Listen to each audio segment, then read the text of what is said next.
ڕۆڵی عێراق لە ناوچەکەدا جموجۆڵێکی ئەقلیمی ماوەیە کە دەستی پێکردووە بڕیاریشە سەرۆکی ئێران بەم نزیکانە یاخود لە کۆتایی ئەم مانگە سەردانی شاری بەغا بکە. ئەم بابەتانە بە سوپاسەوە لەگەڵ میوانەکەم لە شاری هەولێر بەڕێز عەبدولقادر هەرچی توێژەری ئەمنی و استراتیژی شارەزا لە کاروباری وڵاتانی ناوچەکە تاوت و یەکەم. کاک عەبدولقادر بەیانیت باش. سپاس کە کاتی خۆت بەخشی بە ئێمە. زۆر سپاس بەیانی ئێوە و بینەرانیش باش. زۆر سپاس. کاک عەبدولقادر با لەوە دەست پێ بکەین. جموجۆڵێکی سیاسی هەیە لە ناوچەکەیە و بڕیاریشە سەرۆک کۆماری ئێران سەردانی بەغداد بکات. ئەمەش لە کاتێکە کە مانگی ڕابردوو ڕەجەب تەیب ئەردۆغان سەرۆکی تورکیاش بە هەمان شێوە سەردانی بەغدادی کرد. چی ئەگوزارێت؟ بەڵێ زۆر سپاس بۆم دەرفەتە. سەردانی بەڕێز ئەردۆغان لە ماوەی ڕابردوو بۆ عێراق بریتی بوو لە سەر لە نوێ بنیادنانەوەی سیاسەتی دەرەوەی تورکیا ئەوم ڕێڕەوەی کە ساڵانی ڕابردوو بە تایبەتی لە هەڵبژاردنەکانی پێشوو کە ئەردۆغان بە شێوەیەک لە شێوەکان دووچاری داڕمانی بەشێکی زۆری دەنگەکانی بوو پێدەچوو بە دوای گۆڕانکاریە گەورەکان لە کابینەی وەزاری لە استراتیژیەتەکانی پێدەچوو یەکێک لە مەنگاوانە لە گۆڕانکاریەکانی ڕەفتاری سیاسەتی دەرەوەی تورکیا لە عێراقدا بوو بێت واتە پلان و بەرنامەی نوێ بۆ ئەوەی بیەوێ لە عێراقدا یاریەکی گەورەتر مانۆرێکی گەورەتر بکە بۆ ئەوەی عێراق چونکە یەکێک لەم وڵاتانەیە کە لە ڕۆژهەڵاتی ناوەڕاست و ئێستا لە جیهاندا خاوەنی جوگرافیایەکی سیاسی جیۆپۆلیتیکێکی دەوڵەمەندە لە ناوچەکە بۆیە تورکیا دەبێت سیاسەتەکانی لەگەڵ عێراقێکی نوێکەم عێراقا ئێستا تا ڕادەیەکی زۆر خۆی یەکلایی کردوێتەوە لە زۆرێک لە هاوکێشەکان ئێران هەژمونێکی زۆر بەهێزی لە ناوچەکە هەیە تورکیاش دەبێت گۆڕانکاری بکە بۆیە بینیمان بەر لەوەی ئەردۆغان سەردانی عێراق بکە وەزارەتی یەک لە دوای یەک و جیاجیا سەردانیان کرد بۆ ئەوەی ڕێگە خۆشکەر بن بۆ ئەوەی سەردانەکەی ئەردۆغان دەستکەوتێکی پڕی هەبێت هەرچەندە من پێم وایە ئەم دەستکەوتێکی ئەو تۆی نەبوو لە بەرەوەی زۆربەی ئەو کەرت و سەکتەرانەی کە باسکرا زۆربەی ئەم بابەتە گرنگانەی کە ئەردۆغان پێی وابوو دەتوانین دەستکەوتی گەورەی لێ بەدەست بێنێت تەنها لێژنەی بۆ دانراوە لەوانەش وزە و ئەمنی ببورن ئەوەی کە عێراق گرنگ دەکە لە ناوچەکە چەند بابەتێکی زۆر گرنگن کە بە تایبەتی بۆ کۆماری ئیسلامی ئێران و تورکیا زۆر گرنگن ئەمیش یەکەمیان بابەتی ئاساییشە دووەمیان بابەتی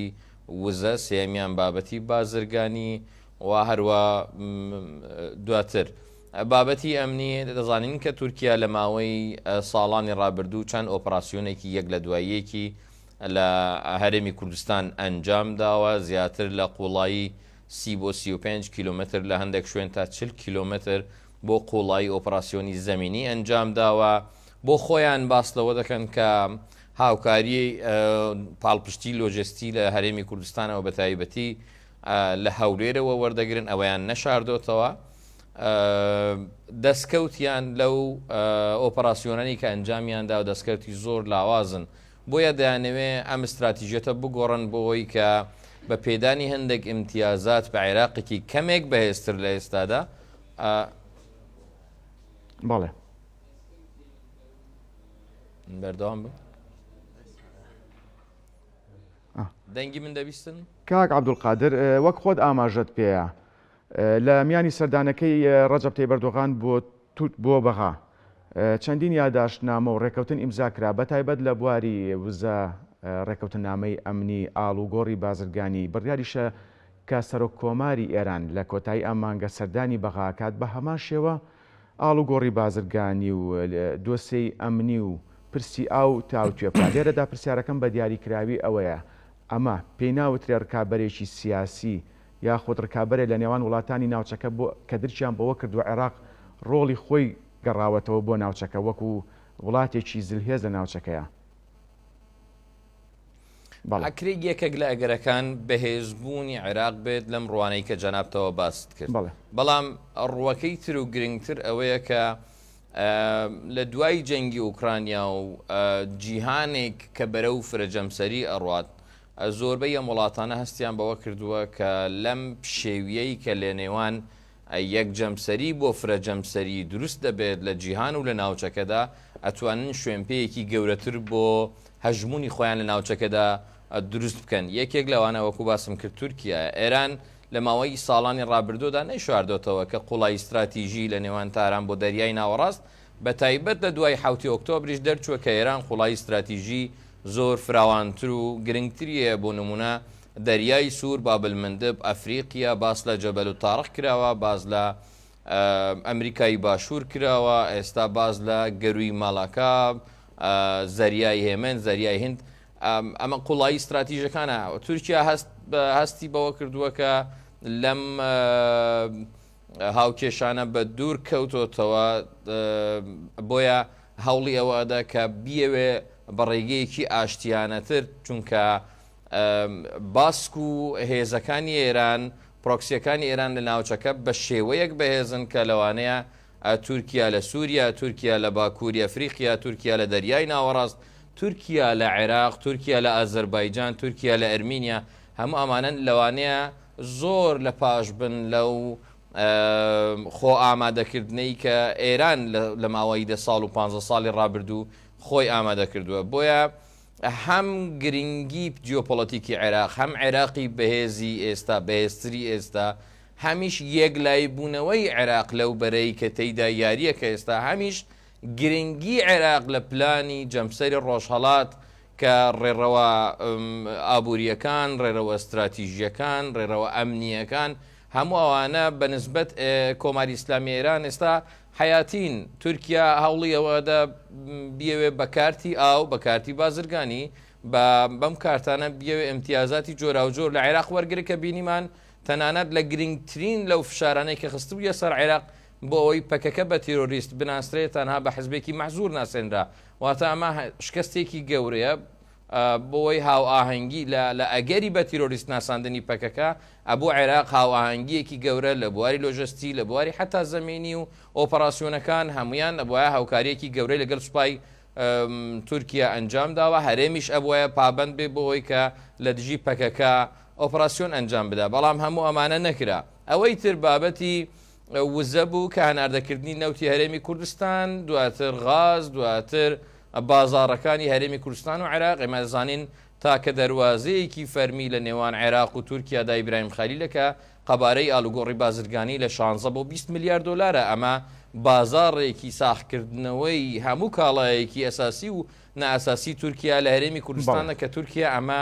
بە دەرچەیەکی زۆر حیاتی ئەبینێت. بەڵێ کە عەبدولقادر لە ماوەی ڕابردوودا یاخود بڵێن لە ماوەی ساڵانی ڕابردوودا عێراق ڕۆڵی نێوەنگیری بینیوە لە نێوان سعودیە و ئێران، دواتریش بە شێوەیەکی ناڕاستەخۆ لە نێوان تاران و واشنگتۆن. لێرە پرسیارەکەم بە دیاریکرایی ئەوەیە لە دوای سەردانەکەی سوودانی بۆ ئەمریکا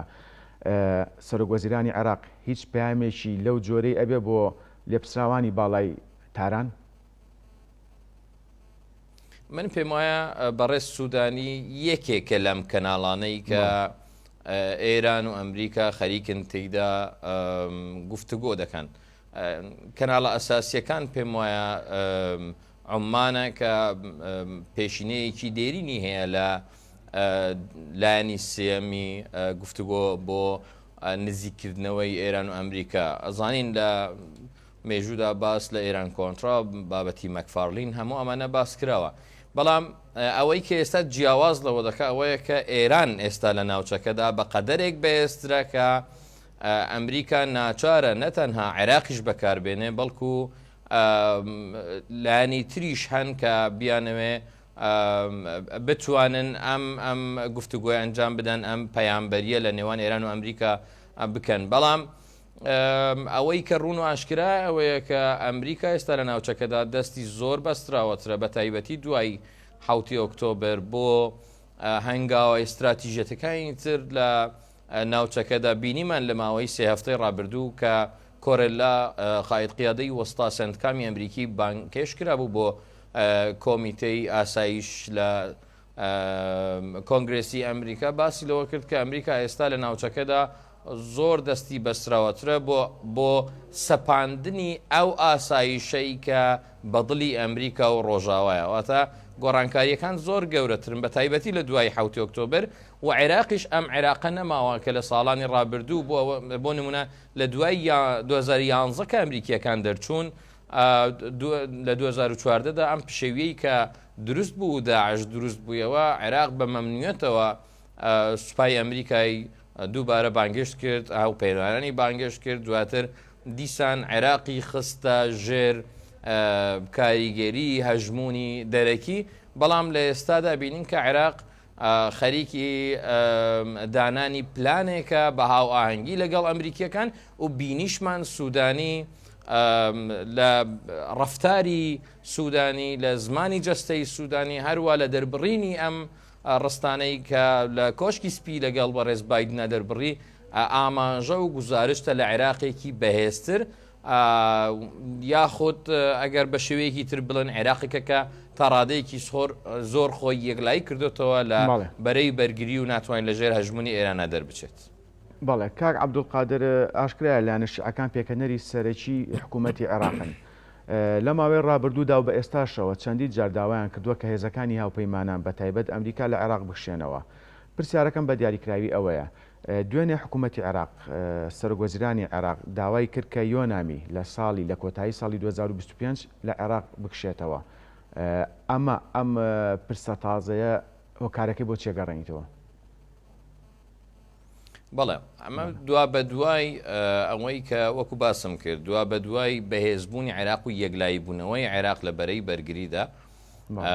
واتە لە قازانجی ئێران هەموو ئەوانە چاوەڕوانکراون ڕێکخراوی تری نێودەوڵەتیش کۆتایی بەکارەکانیان لە ناو عێراقدا بهێنرێت لەبەرەوەی خۆمان نەزانین زۆربەی ئەم ڕێکخراوە نێودەوڵەتیانە لە قازانجی وڵاتانی ڕۆژاوە کاریان کردووە لە جیهانێکدا دەژین کە بە تایبەتی لە دوای جەنگی رووسیا و ئوکرانیادا زۆربەی یاسا و ڕێسا نێودەوڵەتیەکان پێشەڵ کراون واتە ڕێکخراوی نێودەوڵەتی نەیتوانیوە نە لە جەنگی رووسیا و ئوکرانیا نە لە 7 ئۆکتۆبر نە لە تورکیا لە دژی کورد نە لە سووریا لە دژی هەموو گەلانی سووریا نەیتوانیوە ڕۆڵێکی ئەوتۆ ببینێت بۆ ئەوەی بتوانێت بەرگریەک لە ماف و خواستە ڕاوەکانی گەلان لە جیهاندا بکە. بوون و مانەوەی ئەم ڕێکخراوانە لە ناو عێراقێکدا کە ئێستا سەرقاڵی خۆی یەکلاییکردنەوەیە لەوانەیە ببێتە بربەستێک بۆ ئەوەی پلان و بەرنامەی داهاتوو لە عێراق تێک بدای. یۆنامی لە ساڵانی ڕابردوو لەوانەیە سجلی ئینجازاتی بەدڵی حکوومەتی ئێستای عێراق نییە نەیتوانیوە ئەو هەنگاوانە ببڕێ بۆ ئەوەی ئەو دروشمانەی کە خۆیان هەڵی دەگرن ئامانجەکانیان بپێکێت بۆیە یەکێک لەوانە لە دوای خواستی عێراق بۆ دەرچوونی هێزەکانی هاوپەیمانان ئەمریکا لە عێراقدا ئەبێ ڕێکخراوی یۆنامی بێت و دواتریش بێگومان ڕێکخراوی تریش دڵنیان بە دوای ئەمانەدا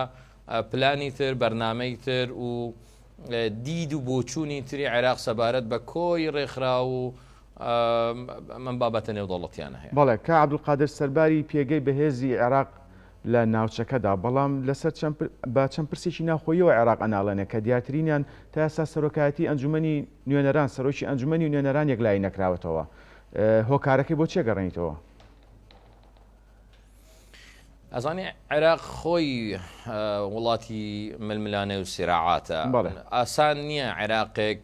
لە دوای 2023 عێراقێک لە دوای ئەم هەموو شۆڕش و کۆدەتا و ئەم هەموو ئۆپۆزیسیۆن و ئەم هەموو پێکاتەی جودا جودا کورد عەرەب تورکمان سونە شیعە هەموو ئەمانە ئاسان نییە عێراقێک لە نێوان شەو ڕۆژێکدا یان لە نێوان عەقدێک دەیەک لە سەدا بتوانێت چارەسەری هەموو ئەم کێشانە بکە عێراقێک دروست ببێ کە بکەوێتە سەر ڕێرە و لە 100 ساڵی ڕابردوو عێراق قۆناغی جودا جودای بەخۆوە بینیوە لە شۆڕەش لە کودەتا لە هەموو ئەوانە کە نەیتوانیوە هەموو ئەمانە نەیانتوانیوە عێراقی دروست بکەن بۆی بەدڵی هەمووان بێت ئاسانیش نییە لە ئێستاشدا دیسان عێراقێکە وەکو باسم کرد لە ناو ئەم هەموو هاوکێشەی جیهانیە فشاری ئەم هەموو هەژمۆنی هەرێمی و جیهانیدا بتوانین دووبارە عێراقێک دروست بکاتەوە کە بەدڵی هەمووان بێت. پێکاتەی سونە پێکاتەیەکی ئەساسی و گرنگن لە عێراقدا کە زیاتر لە نیو سەدە حکمیان لە عێراق کردووە تەهمیشی ئەمانە ئاسان نییە ئەبێ ڕێک بخرێن ئەبێ حکوومەتی عێراقی و دەسەڵاتی سیاسی لە عێراقدا بتوانێت ڕێڕەوێک بدۆزێتەوە بۆ ئەمەی بتوانێت ئەمانە لە ژێر هەژمونی وڵاتانی تر دەربهێنێت بۆ ئەوەی ڕازیان بکە بەو ئیمتیازاتەی کە پێیان وایە دەتوانین بەشی ئەمانە بێت ئەم بابەتە لەگەڵ کوردیش هەروایە بەڵام کورد لەبەر ئەوەی جیۆپۆلۆتیکێکی کەمێک گرنگتر و تایبەتتر بەخۆیەوەیە بۆیە بە فشاری ئەم جیۆپۆلۆتیکە دەتوانێت کەمێک ئاسانتر بابەتەکان لە عێراقدا بۆ خۆی چارەسەر بکە هەرچەندە کوردیش ئێستا ئەم بربەستەی لە پێشە پێم وایە لەوانەیە ئەمەی کە ئێستا ئاراستەی ڕوبەڕووی سونەکان بۆتەوە لە عێراق لە ماوەی داهاتوودا ئاراستەی کوردەکانیش دەبێت کە ئاسانیش نییە بەم پەرتەوازی کە هەیە لی دەربچن بۆیە دیا دەستنیشانکردنی سەرۆکی پەرلەمان لە ناو پێکاتەیەکدا کە هەم لە ناوە خۆیاندا تووشی کێشەن و هەمیش لەگەڵ پێکاتەکانی تر و دەسەڵات و ئەم هەژمونانەی کە لە ناوچە هەیە بەڕاستی کارێکی زۆر قورسە کە پێ دەچێت کۆتایی نێنان بەم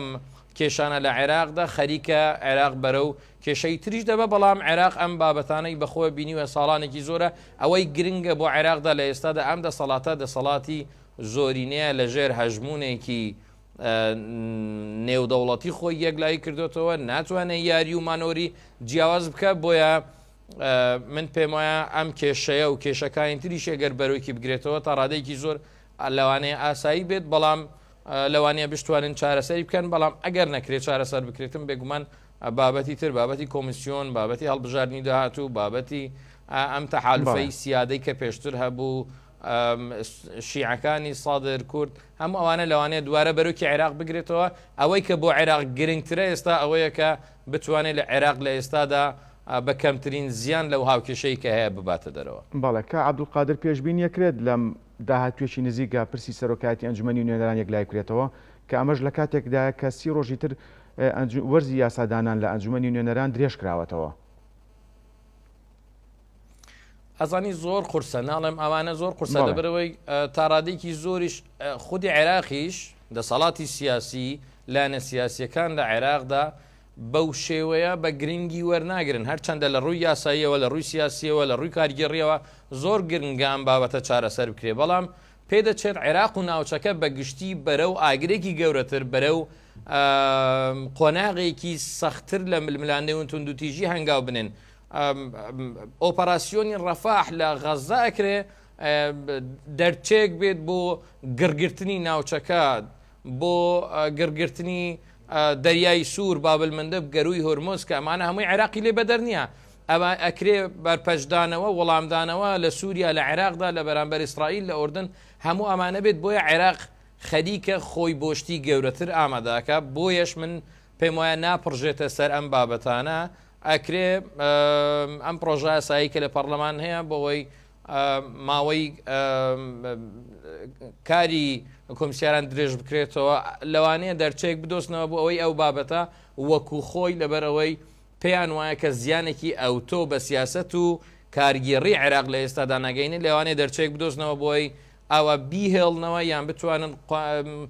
لەم قۆناغە تێپەڕن بەم شێوەیە کە پێیان وایە کارەکانی ئەنجومەنیش تا ئێستا بە دڵی ئەوان دەڕواتن بەڵام پێم وایە نییە ئاسان بێت چارەسەرکردنی لەبەر دوو هۆکار وەکو باسم کرد یەکێک ئەوەی کە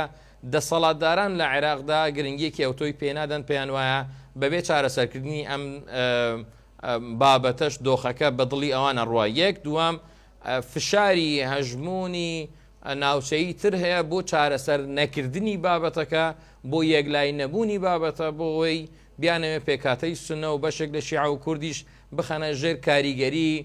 هەژمونێکی تر بۆ ئەوەی ئەم عێراقی کە ئێستا هەیە بتوانن پارچەی بکەن یان ناسەقامگیری سیاسی و ئەمنی لێ دروست بکەن وەکو ساڵانی 2014 و 15 بۆ ئەوەی بیانەوێ ئەلانی کەم زەربەیەکی گەورە بە هەژمونی کۆماری ئیسلامی ئێران بدەن لە ناوچەکەدا کە ئێستا بۆتە مەترسیەکی گەورە بۆ سەر وڵاتانی ناوچەکە و تا ڕادێکی زۆر ڕۆژاوە بەڵێ کە عەبدولقادر ئاشکرا سونەکانیش لە ناو خۆیاندا کۆگنین تا ئێستا کاندیدێکی یەکگرتویان نییە ئایا وڵاتانی ئەقلیمی لەو بارەیەوە کاریگەریان هەیە بەسەر ئەم پرسە بێگومان پرسیارێکی گرنگە بێگومان کاریگەری هەیە لەبەرەوەی قوڵایی استراتیژی تاراندەریای ناوەڕاست ڕێک بە سێگۆشەی سونەدا تێپەڕێ واتە ئەگەر هەژمونی سعودیە قەتار ئیمارات ئەگەر بیەوێ سێگۆشەیەکی سونەی بەهێز دروست بکە بە مەرامی بڕکردنی ئەم هێڵە استراتیژیەی ئێران واتە ئەم هێڵە هێڵێکی حیاتیە بۆ ئێران و ئێران بە هیچ شێوەیەک ڕێگەنادا بۆیە هەردوو تەڕەف هەوڵی ئەوە ئەدەن بۆ ئەوەی بیانوێ زیاترین هێزی سیاسی لە ناو سونەکان ڕابکێشن بۆ ئەوەی هێزێک دروست ببێت ئەگەر نەتوانێت ئەم هێڵە ببڕێت بەڵام بتوانێت کێشە و بربەستی بۆ دروست بکە کە من پێم وایە خۆشیان دڕکیان بەوە کردووە کە ئێران قۆناغێکی زۆر زیاتری بڕیوە لەم بابەتەیە ئاساییکردنەوەی پەیوەندەکانی سعودیە و ئێران لە چین گزارشت لەم بابەتەکە دەرچوونی ئیمارات لە هاوپەیمانی عەرەبیەکەی بۆ پاراستنی ڕێگاوەکان گزارشت لەم بابەتە ئاکات بێدەنگی ئوردن لە بابەتی تۆڵە و تۆڵەکردنەوەی ئیسرائیل و ئێران ئەم بابەتە دووپاتەکاتەوە و هەروە تاڕادەیەکی زۆر بە دوورگرتنی ئەمریکا لە ناوچەکە بۆی گرژی ئاراستەی هێزەکان و بنکەی ئەمریکیەکان لە ناوچەوە هەموو گزارش لەوەیە کە ئێرانێکی بەهێزتر لە ناوچەکە هەیە ئەم ئێرانی بەهێزە بە هیچ شێوەیەک ڕێگەنادا هێڵێکی گەورەی و استراتیژی لە نێوان تاران و دەریای ناوەڕاست کە دروست کراوە بکەوێتە مەترسیەوە بنکەی تەناف لە سێگۆشەی ئوردن سووریا و عێراق بۆ ئەم بابەتە دروستکرا بوو کە ئەم هێڵە بڕ بکە بینیمان کە ئێران بە خێراییەکی زۆر توانی لە بوو کەماڵەوە بۆ هێڵی استراتیژی هەڵات ڕۆژ ئاوای سووریادا بنیاد بنێت بۆ ئەوەی ئەم بابەتەی لێ نەبڕێ ئەمە بە نسبەت ئێران بابەتێکی حیاتیە و بە هیچ شێوەیەک ڕێگەنادا دەستکاری پلانەکانی لە عێراقێکی یەکگرتووی تەواو بۆ پاراستنی ئەو ڕێگایی کە ئێران دروستی کردوێت بچێت. بەڵێ بەڕێز عەبدولقادر هەرچی توێژەری استراتیژی و ئەمنی زۆر سپاس کە لە هەولێرەوە لەگەڵمان بوویت سەرکەوتوو بن.